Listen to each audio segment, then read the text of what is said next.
कलाम मुक़द्दस में से हमारे लिए आज की तिलावत खरूज उसका 32वां बाब 7वीं से 11वीं और 13वीं से 14वीं आयत। तब खुदावंद ने मूसा से कहा, जा नीचे उतर, क्योंकि तेरे लोग जिन्हें तू मिस्र से बाहर निकाल लाया भड़क गए हैं। उस राह पर से जिस पर चलने का मैंने उन्हें हुक्म दिया वो जल्द फिर गए हैं और अपने लिए एक ढाला हुआ बछड़ा बनाया, उसके आगे सिजदा किया और कुर्बानी चढ़ाई और कहा कि ए इस्राएल, ये तेरा माबूद है जो मुल्क मिस्र से तुझे बाहर निकाल लाया।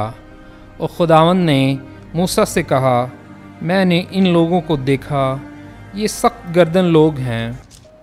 अब मुझे छोड़ कि मेरा गज़ब उन पर भड़के कि मैं उन्हें फना करूं और तुझ ही को एक बड़ी कौम बनाऊंगा।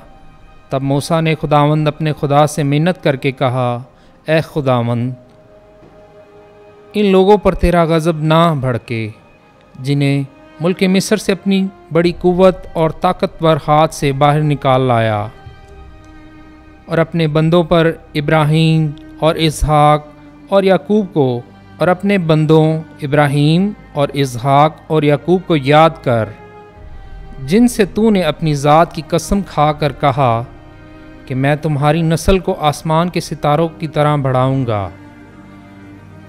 और सब ज़मीन जिसकी बाबत मैंने कहा तुम्हारी नस्ल को अता करूँगा, सो वो अब तक उसके वारिस होंगे।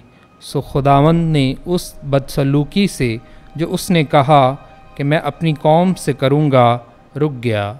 पाक कलाम का पढ़ा और सुना जाना हम सब के लिए बाइस से बरकत हो। खुदा का शुक्र हो।